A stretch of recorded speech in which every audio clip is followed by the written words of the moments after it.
Sup, this is Elijah from Social Dynamics. If you clicked on this video, it's because you're looking to develop your social skills and influence so that you can get more clients as a freelancer, or you may just want to make more friends. Regardless of which one you're looking to achieve, I'm glad to say that what we're going to be talking about can help you with both scenarios. See, this is originally a podcast I did on my podcast, The Side Hustler Society, where I talked about making money as a freelancer, and developing social skills and influence plays a big role in you getting paid. But upon further thought, I decided it's actually better served to put it on this channel because all we talked about the whole show was developing your social skills and the framework for how you can build connections and influence with people.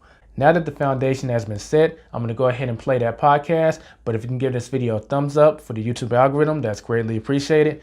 And of course, don't forget to subscribe if you're new. If you're looking to master the art of social dynamics, expand your network, connections, and make friends. Now let's get into it. Welcome to the Side Hustlers Society podcast, the place where you can find out more about the hustles that are best for you. And of course, make more money in the process. Elijah has been in the gig economy and freelance space for over 8 years and has done over 4,000 deliveries on Uber Eats. Has several video editing clients, many properties on Airbnb, runs multiple YouTube channels, and is the author of the best-selling book, The Anatomy of Financial Success. It's his mission to empower people with the tools needed to be successful. Now, welcome your host, the king of the side hustles, Elijah Bilel. What's up, everyone? This is Elijah Bilel from the Side Hustler Society. Hopefully, y'all are having a good morning, evening, afternoon, or whatever time you're listening to or viewing this episode or podcast. In this video, we're going to be continuing the trend of the anatomy of financial success, which means those personality reports that y'all have ordered are going to come in great handy. And if you haven't got one yet, you'll definitely want to go to the sidehustlersociety.com and pick up your personality report. That way you'll be able to get the maximized value out of what we're going to be talking about here. So these solo episodes, we're really going to be focusing on this until we cover most of the attributes or the ones that are valid towards the theme of the season, which is lead generation. We had an episode between the last time I did the last one, which was boldness, and today. So we're picking up where we left off from that episode, if you will. And we're going to be talking about sociality today. So a lot of people have trouble closing the deal, so to speak, when it comes to sales because they haven't built enough rapport with the customer. I mean, assuming that you have done your job in informing the benefits of your service or product to your customer, the hesitancy from them not buying is going to stem from either they legitimately don't have the money, which that should be the rebuttal that you're getting if they don't have the money. There's ways to deal with that, which we'll cover later. But that's a rebuttal where if they don't have the money, well, you didn't fail as a salesperson. They just don't have the money.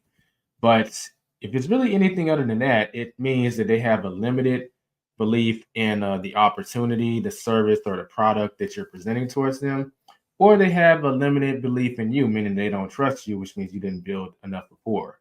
Now, the art of building rapport stems back to sociality or your ability to be social.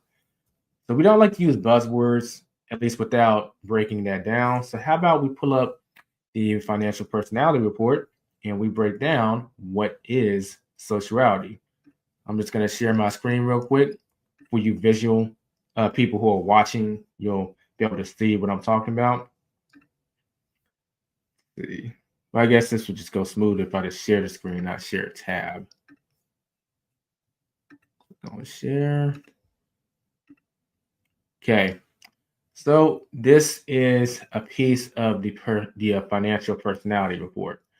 Sociality, the ability for someone to relate to others and forge relationships.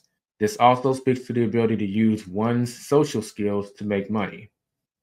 Someone with a sociality score below 3 can be socially awkward, and this can inhibit their ability to make money in certain ways. And this is becoming a growing problem in today's society since, in general, people are just less social because they have less direct reason to interact with people.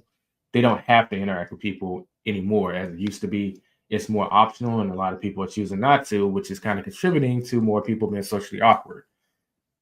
Someone with a sociality score of 3 has a moderate amount of social skills. They may not go out necessarily to start conversations, but they are pretty engaging once they are in them. And lastly, we have someone with a sociality score higher than 3 has a talent for being a people person. They are socially outgoing, starting conversations, and having the ability to subtly steer the conversation in the direction they want without coming off pushy or forceful. Because of this, they can be very good at monetizing their ability to be social. Now, with that being read, would you believe me if I tell you that yes, there is a talent towards being social and sociality, but it's also a skill that you can develop? See, there are things that people who have high sociality intuitively are doing that they may not necessarily be able to break down like in a format where someone can understand, unless they sat down and tried, but they don't have a reason to try. But if you look at what they're doing, they all follow a certain trend or a certain system. And that's the system that we're going to be breaking down today. Now, I would say that if you could reach this level where your sociality is higher than level 3 by using what we're going to be talking about, that's the most optimal result. But truth be told, you can actually achieve a decent amount of success just by staying in the middle range, which is a sociality score of 3. But you want to make sure you're not below 3 because that's when you're coming off as socially awkward and people shy away from awkward people because it makes them feel weird. You don't want to be in that predicament. Ideally, we want to get those sociality scores up to 5. And this system is the key to doing that. So let's go ahead and get out of this. So for those of y'all that are heavy into the anatomy of financial success, you already know about sociality, and you'll see that the personality types that really need to work on this is the builder, the conservative, and the sniper. Those are the personalities where the sociality is lower than average, so it has the ability to inhibit your success, and we don't want that. And now that we've covered what it entails in the personality report, let's give some additional context on what it is. Then we're going to get into the techniques that I use because a lot of people um, are wondering how was it that I built such a vast business network and also social network?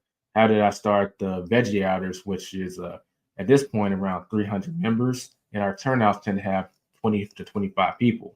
I mean, some of that is the algorithms like on Meetup and Facebook, but truth be told, I started the Veggie Outers like a good while ago. We're gonna have our 9-year anniversary in about 2 months.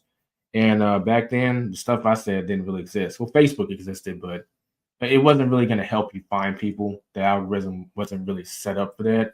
And a meetup wasn't really a thing. So I had to go out and actually find people, quote unquote, recruit people, sell them on the interest of joining the Veggie Outers and vegan food, plant-based food, and the results that they can get from that. And they show up to meetup, have a good time, and they wanted to keep coming. So that requires high sociality skills. And to be honest, I'm a people person, so I'm real excited for this episode. So if we were to put what y'all read in the personality report into like 3 categories, it's social awareness. In order to steer a conversation in a direction, you got to be aware of where the conversation is, if it's going off the rails, how to bring it back, etc. It's also the ability, like I said, to direct conversations. And lastly, I didn't say this in the personality report, but it's very true. It's the ability to show empathy in a sincere way. So if a person is spilling their heart out to you or expressing, you should be able to feel empathy towards whatever it is that they have going on. And if you can't, they're going to be able to tell. And this plays into the lack of trust factor, which then goes into why they may not be purchasing something from you. You see how this is starting to tie together? So to get started, I want to teach y'all something called the grip formula. Now, I'm not the originator of the original grip formula, although I have made some modifications to it to enhance the effectiveness of it. This was actually passed down to me by a personal trainer that really put me up on game on a lot of things. But in particular, when we were in the same network marketing group, promoting products for TLC, that stands for Total Life Changes. It's health and wellness products, and they had a tea that allows you to lose weight. Yeah, he passed this information on to me, and I'm glad to be passing it on to you. So we're gonna do another share screen so y'all can see what's in front of me. And if you're listening in on audio, I will say you'll benefit more if you can check out the video. So, hit us up on Spotify or YouTube, get access to the video version, and it'll be better because, sorry, I'm losing my voice multiple episodes in a row. You know how it goes.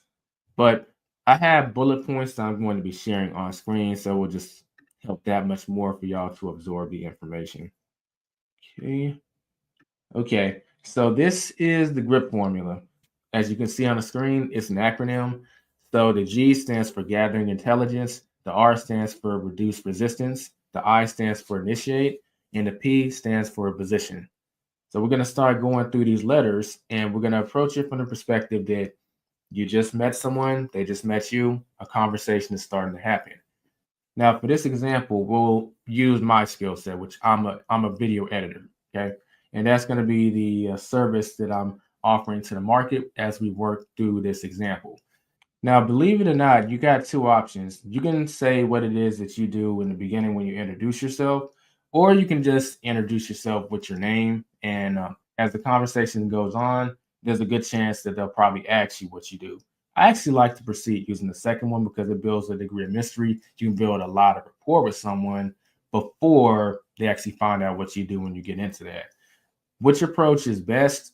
As you're living your everyday life and going to normal events, I actually prefer the second method. But if you're going to a networking event that's very, very, very fast paced and people aren't, they're like spending 2 to 3 minutes at a time talking to people, then the first method is the more superior method because they do need to know what you do before you leave the conversation or before they leave the conversation.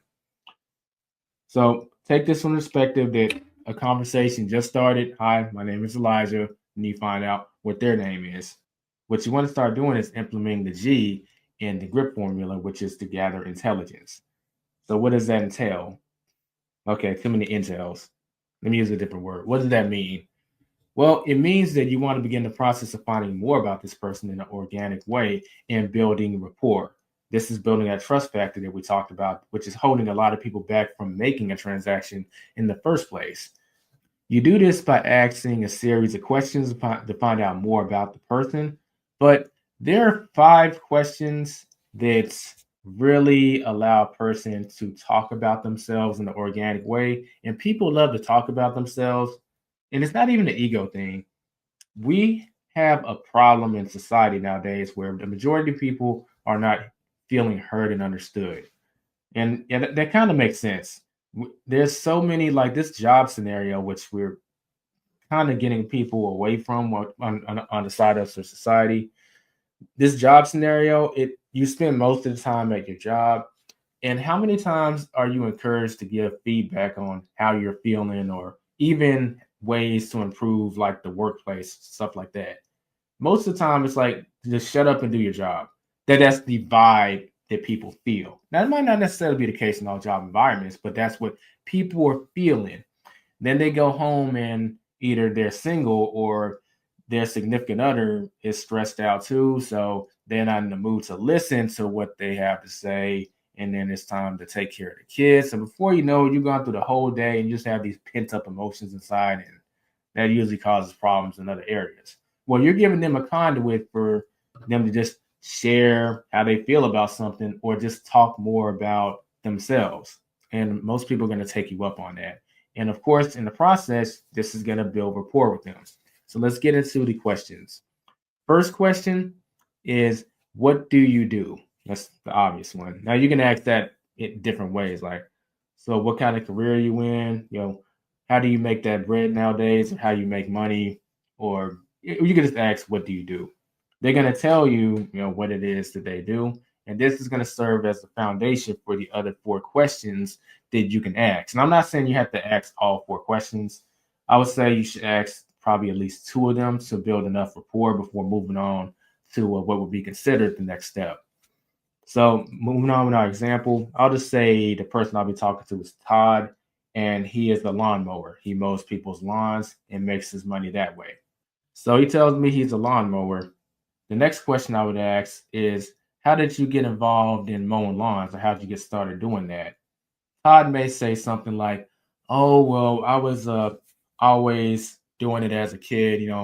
My mom and father my father taught me how to mow the lawn when I was a teenager, and he expected it as part of my chores. So, I was always doing it. And before I knew it, I just thought that, this could be a good way to make money.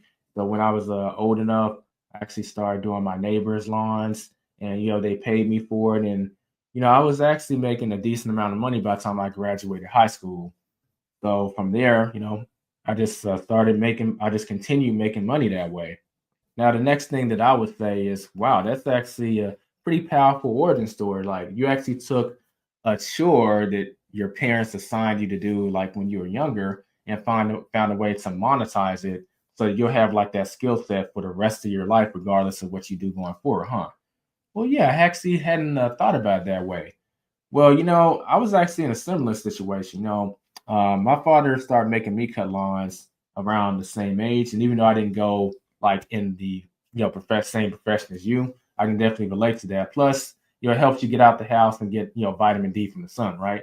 Oh yeah, that's true. I mean, I hadn't thought about that, but I don't have to worry about all this stuff that doctors are talking about in terms of being vitamin D deficient. Then I tell them, well, what kind of hacks did you use when you're mowing lawns as a teenager? Because me, that starts getting boring after a while, and that's around the time when I got my first iPod. So I would put some music on, and it became something I look forward to as opposed to just doing it. It's like, oh yeah, I had this music, this, and this, and we share what kind of genres of music we were talking about. And before you know it, 10 or 15 minutes may have gone by. And after moving the conversation in that direction, I would ask the next question, which is, what do you enjoy most about mowing lawns? I mean, we already kind of covered that, you apparently really like music, right? So you're listening to that music as you're mowing lawns. But, what else do you like? Oh man, well, I like that I get to meet a lot of people. A lot of people need their lawns cut, so I feel like it's never gonna go out of style. And I was able to branch off into other things involving like lawn care. Then he goes into more details and services that he offers. Then I circle back to me and say, wow, that's real interesting. One thing that I used to love is music is great, but after a while, I started really gobbling up audiobooks like real fast because I just got curious about a lot of stuff, whether it be relationships, health and wellness, finance. So I actually started listening to audiobooks while I cut lawns. And, that's kind of how I matured into adulthood, started learning about a lot of things. Have you ever listened to like any like podcasts or audiobooks while you're doing lawns? Todd will say, oh, you know what? I haven't, but I haven't actually thought about it. That could be like a good opportunity. Or he'll say, yeah, I have. And he starts sharing the stuff that he's learned while mowing lawns and also making money. Now you're going to start to notice a theme. You want to make sure that when you ask these questions, it doesn't start coming off as an interview. Because if it starts coming off as an interview, people feel like they're being interviewed, and they'll either exit the conversation or they may just straight up call you out on it. Like, were you interviewing me for something? Like, well, what's with all the questions? So the way to do this organically is to ask the question, and then they give you the answer, and then you take what they said in the answer and relate it back to yourself and share a story. And if you don't have a story to share, then share something that's related to that overall concept. So if I didn't know anything about mowing lawns, I would bring up something like, you know what?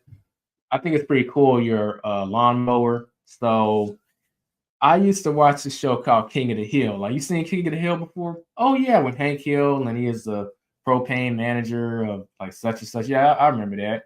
You remember he used to make a big deal about like his lawnmower, and like when it was on the verge of getting replaced by a better lawnmower, and that model was going to be discontinued. They made a whole like episode about it, and eventually he was able to prove to a focus group that this his lawnmower is superior, and they decided to not come out with the new model.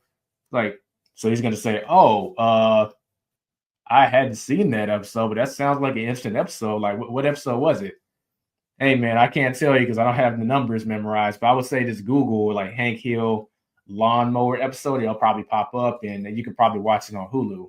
Oh, you know what? I think I'll do that. Or either he's seen it, and then we can start talking about the episode. But there's a reasonable gap of just us talking about something else, or me talking and sharing between me asking the next question, because the next question I would ask after saying that is, well, I enjoyed that King of the Hill episode. And Hank, the way he broke down like his lawnmower and like the reasons he loved it, he really enjoys mowing lawns. Like, what do you enjoy about mowing lawns so much? And you see how I've actually branched off into that question, but just in a different way. You want to make sure that you don't come off as interviewing people. And that's my personal adjustment to the formula. Tachar, the person who taught me the grip formula, he always told me make sure it doesn't come off as an interview, but he never broke it down in that way to make sure that it doesn't. And this is something I found myself doing by default. But when I would teach it to my downline in network marketing, sometimes when they would do it, it would come off as an interview. And then I realized the difference between us was the stories that I start telling or the experiences that I started sharing. Yeah.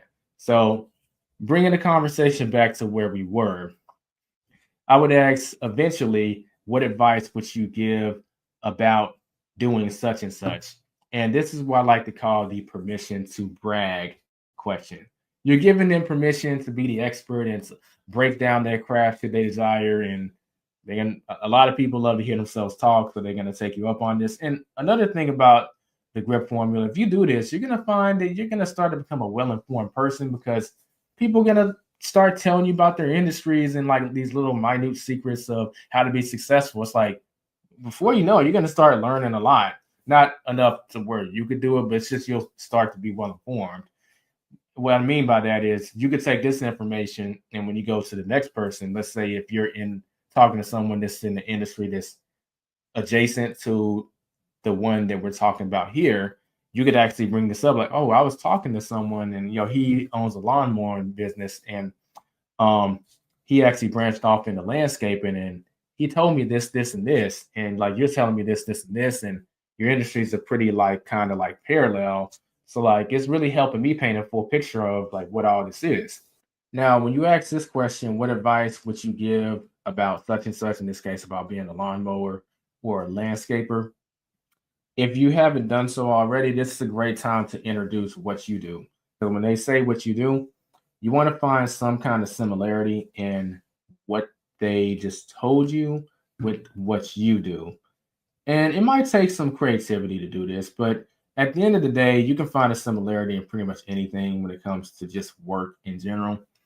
So he starts telling me about landscaping, and let's say that he starts telling me about landscaping and what advice he would give, and I'm gonna direct the conversation to, so what's your main way that you like get your clients, like get leads, or how does that work? Well, he tells me whether it's door to door or he does a lot of online marketing or whatever. Well, now I can say, I can actually kind of relate to that because, I'm a video editor by trade, and, getting clients is very important. So I do a lot of marketing online. I have a web page that has like a full FAQ that breaks down any questions someone has. And I have this process that makes it extremely easy for them to book. So you told me like you have a website where they can see like all your work, all your previous work, your prices, and it's easy for them to book. I imagine that's why you stay booked, because the booking process is so easy. That's the key to really having leads continuously flow in so you can keep making money, assuming you can close the leads or they're just paying on the website. So it looks like we have that in common. And then he finds, oh, you're a video editor? Oh, wow, I guess we do have a lot in common. And you have a chance to share some things about yourself. And the last question you see on here is, what's the craziest thing you've encountered doing XYZ? Now, this question is probably the question that builds the most rapport, because they just never had a situation where they told anyone their craziest story most of the time outside of like co-workers or like people in their industry. I mean, if you're sitting with your buddies having a beer, this is probably a question that's going to get tossed around the table. Like, yo, what's the crazy story? And then y'all share. But outside of that, no one's probably ever asked them this. So you're giving them permission to share some stuff that they would love to talk about, but it's just not appropriate to, because like it might be off the walls. Like if they're a janitor, they may have come across a situation where they walked in the bathroom and like someone was taking a dump and they ran out of toilet paper, and like it took them 5 minutes to work up the nerve to ask the janitor, hey, do you have any like toilet paper I'm kind of out like, sure, sir. I'm gonna put it underneath the stall, and you should be able to take it from there. And you found it funny that like you were in there cleaning the stall and all that stuff, and it took them that long to say something, even though I'm just fully making that up off the cuff. Most of the time, they won't even enter the restrooms unless it's empty. Then they'll put that thing sectioning it off, saying that the janitor's clean and unavailable. I'm just thinking off the cuff, y'all. But my point is, they have a story that they're going to share that they haven't shared with that many people that they want to share, and they get to share it with you because you've given them permission to, and you built a lot of rapport in the process. And if you ask this question, you're going to have some pretty entertaining things being said to you. I'm going to tell you that much. One thing I want to say about these questions, you don't have to ask them in this order. I'm just asking them in this order because this is the order that I wrote them down. But you can mix it up. I mean, if you build a lot of rapport with someone, like you'll probably notice that the questions have gotten more interesting the more that I go down the list. Sometimes you'll just build up a crazy amount of rapport with someone pretty fast right out the cuss.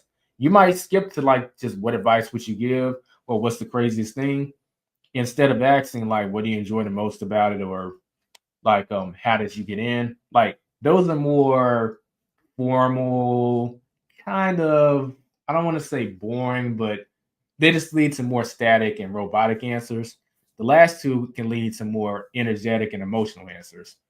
So feel free to move these questions around as you see. And you don't have to ask all the questions, like I said. I would ask at least two. And if you feel like enough rapport has been built up, you don't have to go through all of these questions. That brings us to the next part of the grip formula, which is the R, which is reducing resistance. So the whole concept here is you're trying to build a relationship with this person. So you don't want to bring up stuff that y'all don't have in common. You want to highlight similarities and avoid differences. So let's circle back to the landscaper that I'm talking to.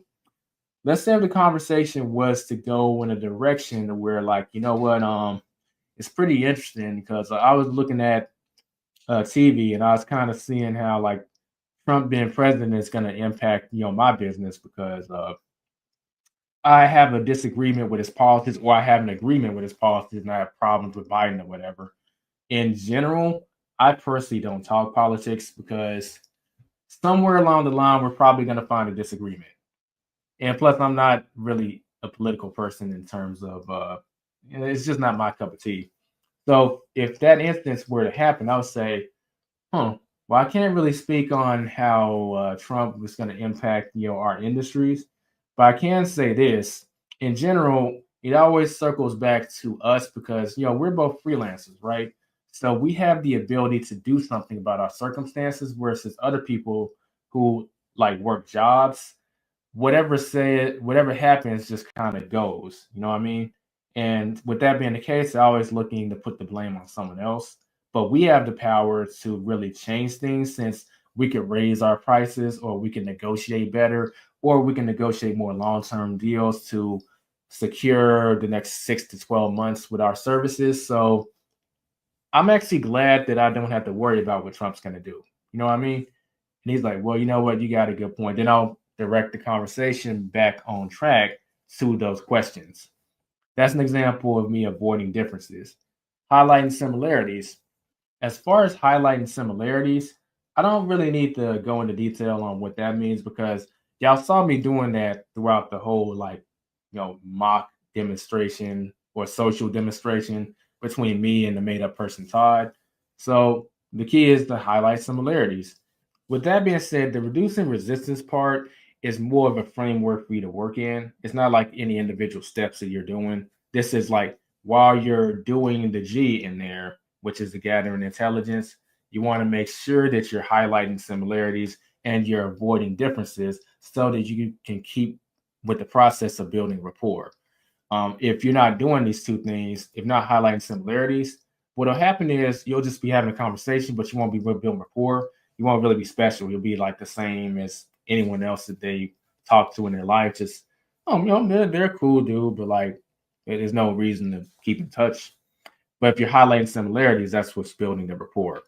And avoiding differences is making sure you're not losing rapport. You're not doing the like 2 steps forward, 1 step back, which takes longer to build that rapport, or you're not doing 1 step forward, 2 steps back, which will ultimately put you back at square or put you back at zero.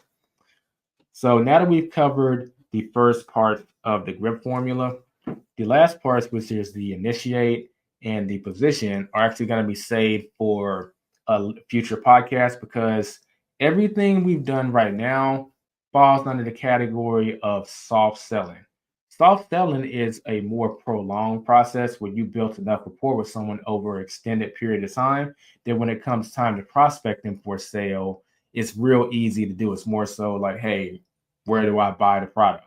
Versus the hard selling, which is where the I and the P come into play, is you giving the presentation and the details on whatever it is that you offer, and then answering any rebuttals that they have so that they can feel comfortable moving forward with the next step, whatever that next step is for you.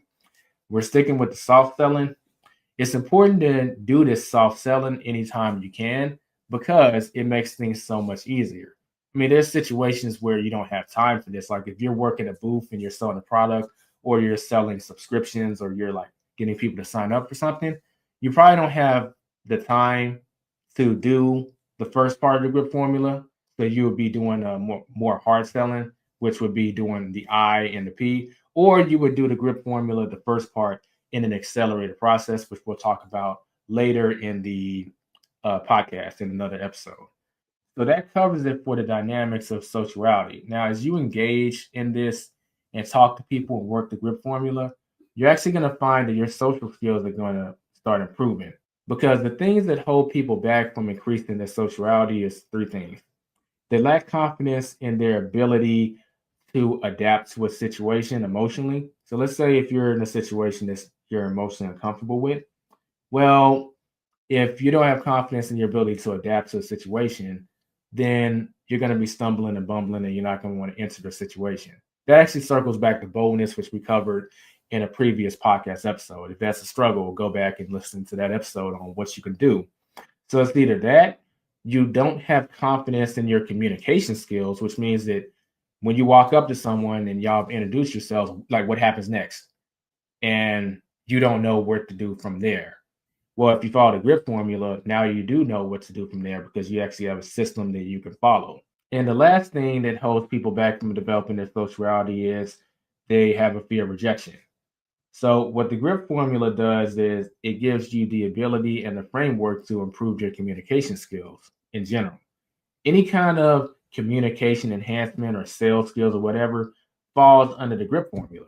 And we only went over half of it. We didn't go into the I and the P, which is the hard selling, which, like I said, is coming down the line. So that's a reason to subscribe if you're new, if you're watching this on YouTube.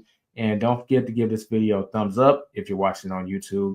And if you're on Spotify or some other platform, feel free to subscribe on there, and you'll drop a review for us. It'd be greatly appreciated. We'd love to hear what you think.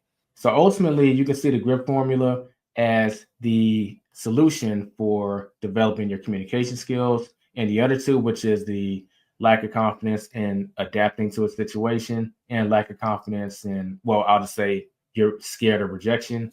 Go see the boldness podcast to deal with those two things. If you apply the tactics that I showed in the boldness episode, then you can start to get over those. But assuming you got over those and you're in the process of working on this, you're going to become unstoppable. You're going to literally get a pass from the Federal Reserve Bank that will give you the ability to print money as you please. Because all you need to do is literally get out there and talk to people and work the system, and there won't be anything stopping you on doing so. But that's not the end of the episode, because I do have some additional things to share that y'all will find valuable. So I like to call this the power of being memorable. And think of this as more of an enhancement of the grip formula, particularly the G and the R, because you can do those things and get great results, but you'll get even greater results if you're actually a memorable person. Well, how do you become memorable? It's actually a science to it. So let's go into it. So as you can probably guess, being memorable is very good when it comes to generating leads, or it can serve you very good. If you're not memorable, then if they don't need your service at this time, which a lot of people don't, then you just kind of lost that customer. because if they don't remember you or you're not that memorable, when they do need your service or they know someone that needs your service, you're not going to come to mind and you're not going to get the sale. Versus if you're memorable, you'll pop in their head and they'll give you a call or they'll visit your website or whatever the call to action you want them to do. And then boom, you have a sale months or maybe even years later. So there are two ways to be memorable, and one is vastly inferior to the other. The inferior one is to be memorable based on a need that the customer has. So using me as an example, someone needs a video. Let's say they have a podcast or a YouTube channel or some kind of media agency where they need a video editor, a freelance video editor like myself. And during my presentation, I've just made it known that I can do this, and this. Well, they'll remember me because, oh, I really need those services.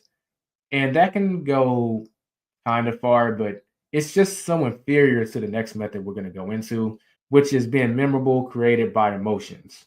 To give a visual example of this, I want you to think of some of the fun experiences you've had throughout your life, whatever it is. Like the first time you got on a roller coaster at Six Flags, or the first time you went ziplining, or the first time you had your first cross country or track meet or basketball game. I'm just giving examples, but you probably remember those pretty well. You can remember how you felt that day, how many people were in the crowd, what you ate that morning. You can remember all those minute details, but it's because you were emotionally engaged. Same concept here. Memory works either by the left side of the brain, which is you're going to need this information or something eventually, or the more superior way of engaging your brain so that it remembers something is through your emotions. Because not only does your brain remember, your body remembers too. That plays a role in how you remember all this stuff. So, how do you do that? Well, you got to have deeper conversations that are emotionally engaging. So, when we went through the whole example between me and Todd, the makeup landscaper or lawnmower, you noticed that. Well, this is me talking to myself, so maybe it came off a little dry, but just reverse engineer the dialogue like it was a movie or something. And you can tell it was actually emotionally engaging based on tonality and how we were talking. We were definitely vibing. And that's the interactions that you want to have.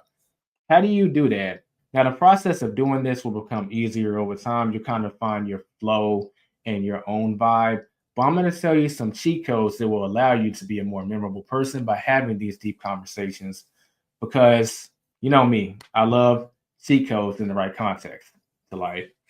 So essentially, the cheat code to this is to be eccentric. The more eccentric you are, the more memorable you are because the more you stand out from the crowd. How can someone not remember you if you actually stand out from the crowd? Some ways you can do this is actually sit down and brainstorm ways that you are eccentric. A lot of people don't actually do this. There are ways that you're different from most people. Just actually sit down and have some introspection to see how are you different from the average person or most people. I'll just give a few things right off the bat. Most people aren't quote unquote YouTubers. When I meet someone, that's something pretty different that makes me unique and eccentric. Most people aren't vegans. That makes me unique and eccentric. Most people aren't self-employed. These are things that make me unique and eccentric. Most people have never actually done some kind of martial arts. I've done MMA before. That makes me unique and eccentric. Now, if you've done this exercise, you'll have at least 2 or 3 things that you can identify to make you unique or eccentric. Find a way of sliding those into the conversation when you're working the grip formula, and this will make you more memorable in an organic way. Don't feel like you have to force it in there. Like if for whatever reason the conversation is going in a direction that you can't slide it in there, then just don't force it. But I will say this: the higher your sociality gets, the more you can really manipulate the conversation to slide anything in there. So when you get more comfortable and you really find your flow and your vibe, you'll find a way to slide in your eccentric characteristics in there somehow.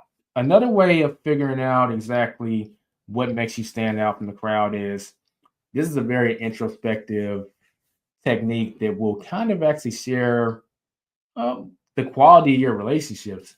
But just ask everyone or like those close around you, hey, I'm just doing some introspection. You mind if I ask you a question? Got They'll say, yeah, of course. I've known you for a little while. Like, what do you feel is my superpower towards you? Like, what do you feel that I'm really good at, or like that I'm most known for in our relationship? They'll tell you. And when you start hearing like the same thing over and over again, or whatever you hear the most, there's a good chance that that's the quality that will allow you to stand out from the crowd. Oftentimes, when you ask this question, they're not going to tell you the same exact thing as someone else, but it'll be like an overall concept that people are sharing. And if you could put one or two words to that concept, that essentially is your superpower. And that's the quality that is probably going to make you eccentric or unique if you start sharing it in a certain context. So actually sit down and figure out what that is.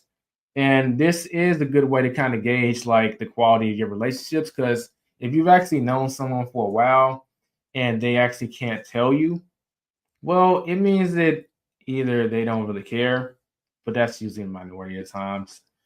More than likely, it means that you haven't actually shared enough about yourself for them to actually kind of gauge. So maybe you should actually be more expressive towards people because they don't know enough about you. So that could actually be a good self reflection on somewhere you can improve.